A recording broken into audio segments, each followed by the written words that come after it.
In the silence of the North Texas plains, behind 4 layers of electrified fencing and razor wire, the rules of the outside world simply cease to exist.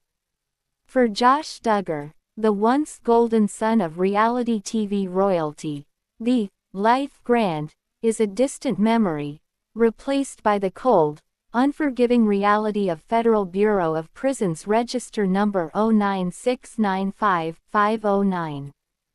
But tonight, the whispers coming out of Seagoville aren't about appeals or legal filings. They are about blood, adrenaline, and a sudden eruption of violence that changed everything. Was it a targeted hit? Or did the man who spent years hiding his secrets finally run out of places to turn? Tonight, we peel back the layers of the prison brawl, the moment Josh Duggar's new world collided with his old sins. Stay with us, because in the next 10 minutes, we reveal the specific incident report that suggests this wasn't just a random scuffle, it was a message. Don't forget to hit that subscribe button as we dive into the dark side of the Duggar legacy. To understand the tension inside, we must understand the man who entered. In 2021, the world watched as a federal jury in Arkansas found Josh Duggar guilty on 2 counts of receiving and possessing child sexual abuse material. The sentence: over 12 years in a federal correctional institution.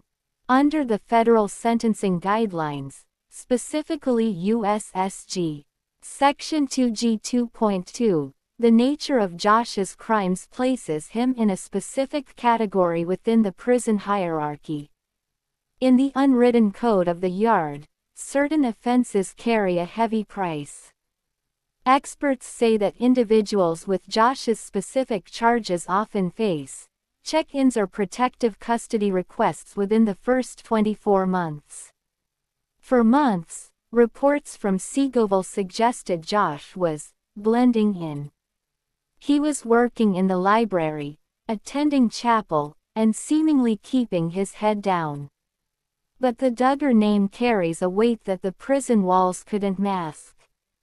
On Reddit's Duggar's Snark community, fans speculated for months, how long can he last before the reality of his charges catches up to him? But blending in isn't the same as being safe. Coming up, we look at the specific day the peace was shattered, and why the guards didn't see it coming. It began in the late afternoon, during the transition from the recreation yard to the housing units. According to internal whispers and corroborated by family insiders, a verbal dispute broke out near the commissary line. It wasn't about the Duggars' fame. It was about something much more primal: respect. Witnesses claim Josh was confronted by a group of inmates. The dialogue was sharp, the air thick with the threat of movement. When the first push happened, the Big Brother cameras, the CCTV system, captured a side of Josh the public never saw on 19 Kids and Counting. This wasn't the polished, smiling politician in training. This was a man cornered. In a place like Seagoville, you either stand your ground or you become a target. Duggar tried to talk his way out of it. That's his talent, but talk is cheap behind bars. When the guards moved in, it was a sea of orange and gray. The intervention was swift. Uniformed guards deployed, MK9, pepper spray to disperse the crowd. Josh was seen being pinned against the concrete, restrained by 3 officers. The image of the former TV star, face down on a dirty floor, serves as the ultimate antithesis to the buy used, save the difference lifestyle he once preached. Following the brawl, the protocols were absolute. Josh was reportedly moved to the SHU, the Special Housing Unit, better known as the Hole. In the SHU, you are confined for 23 hours a day. No sunlight, no commissary, No family phone calls. Imagine the shift for Anna Duggar. For years, she stood by her husband, appearing at court dates with a forced smile. Now, the man she calls her best friend is in a 6x9 cell with nothing but his thoughts. Community reactions have been polarized. One Facebook commenter noted, "Justice is finally being served in ways the court couldn't mandate." Others, however, wonder if the prison system is failing to protect those in its care, regardless of their crimes. Think back to the 2015 scandals. We saw the family huddle together, praying for healing. But there is no prayer circle in the SHU.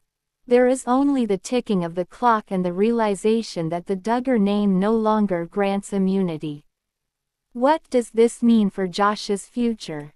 A disciplinary record in federal prison can have devastating effects. It can impact good conduct time, credits under the First Step Act.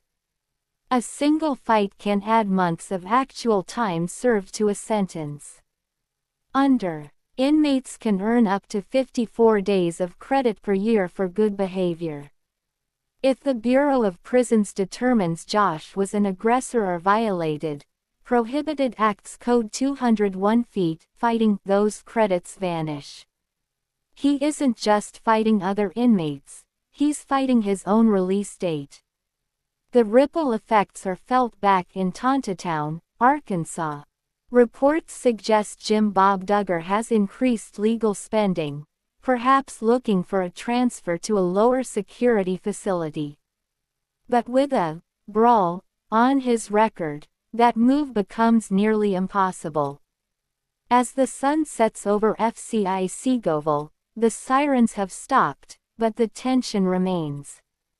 Josh Duggar's journey from a pedestal of morality to a prison floor is a tragedy of his own making. The prison brawl wasn't just a physical fight, it was a collision between a manufactured image and a harsh reality. He spent a lifetime being held accountable by a family system that allowed him to hide. Now, he is being held accountable by a system that doesn't care who his father is or how many seasons his show ran. In the end, the walls of Seagoville are indifferent to fame. They only recognize the truth. Let's deep dive in full details. It starts with a sound most people never hear. A steel door slamming shut. Not in anger, not in chaos, but in routine. Because inside a federal prison, routine is everything. And for Josh Duggar, routine is now life.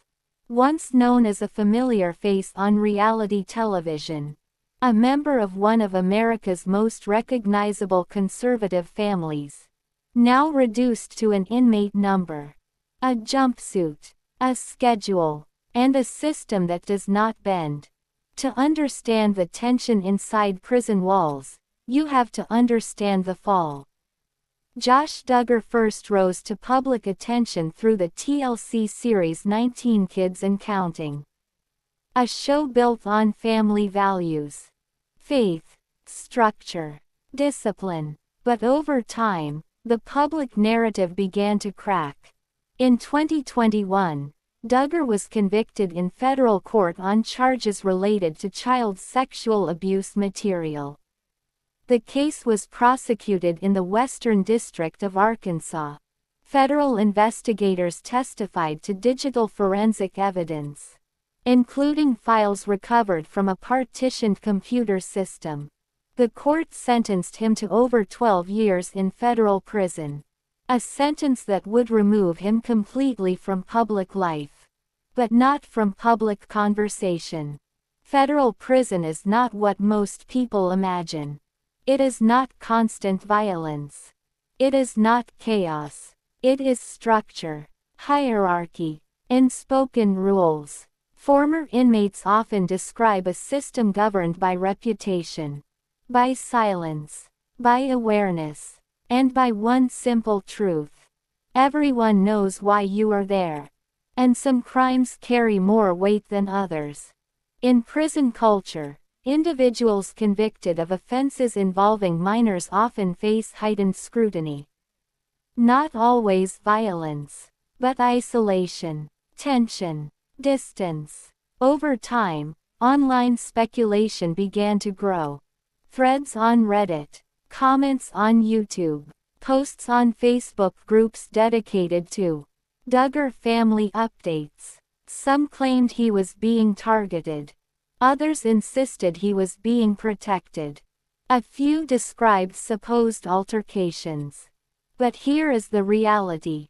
There are no verified reports, no official incident logs, and no confirmed documentation of any prison fight involving Josh Duggar. And that distinction matters, because in the absence of facts, stories fill the void. So why does the idea of a prison brawl gain traction so quickly? The answer lies in narrative psychology.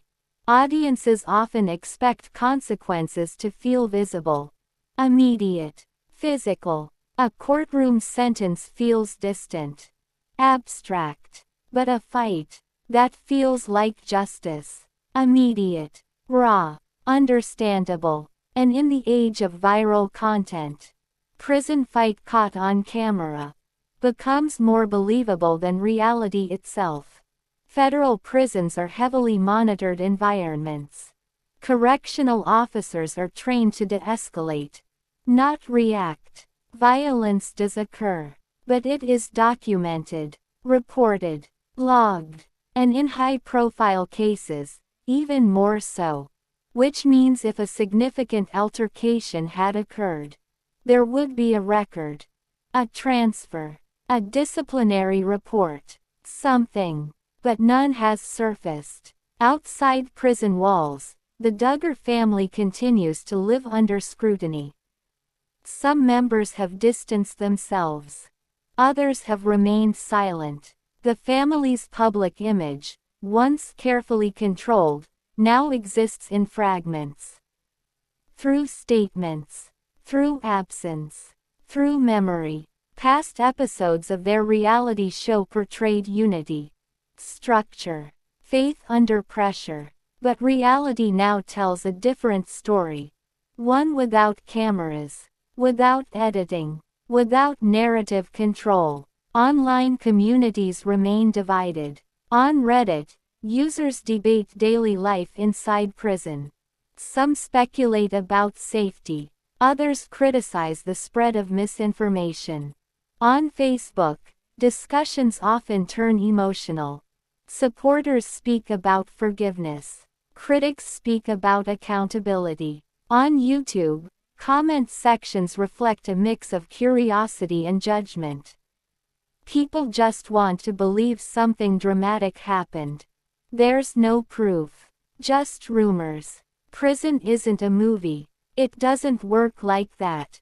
There's a deeper question behind all of this. Why do people need to see justice? Because legal consequences often feel invisible. Time passes slowly, silently. A prison sentence is not dramatic. It is repetitive, controlled, quiet, and for many, that feels unsatisfying. So the mind creates something else. A moment, a clash, a visible reckoning. The real story isn't about a fight. Because there's no verified fight. The real story is about consequence. A life once lived in public now lived in restriction. A reputation permanently altered. A family forever linked to a different legacy. And a system that operates whether cameras are watching or not. Looking ahead, the impact continues. Upon release, individuals with federal convictions face strict supervision, limited opportunities, ongoing public scrutiny. For someone as widely known as Josh Duggar, that scrutiny will not fade. And the Duggar name itself will continue to carry two parallel narratives. One of faith and family, and one of controversy and consequence. In the end, the most powerful moments are not always the loudest. Not a fight, not a headline, not a viral clip, but the quiet reality of a closed door. A locked schedule. A life redefined by choices that cannot be undone. And inside those walls, the story continues, even when no one is watching. Is this the beginning of a cycle of violence for Josh, or a wake-up call? Only time, and the prison logs, will tell. Thank you for joining us for this deep dive. If you want more investigative looks into the Duggar family's legal battles, click the video on your screen now. For now, the gates are closed. Good night.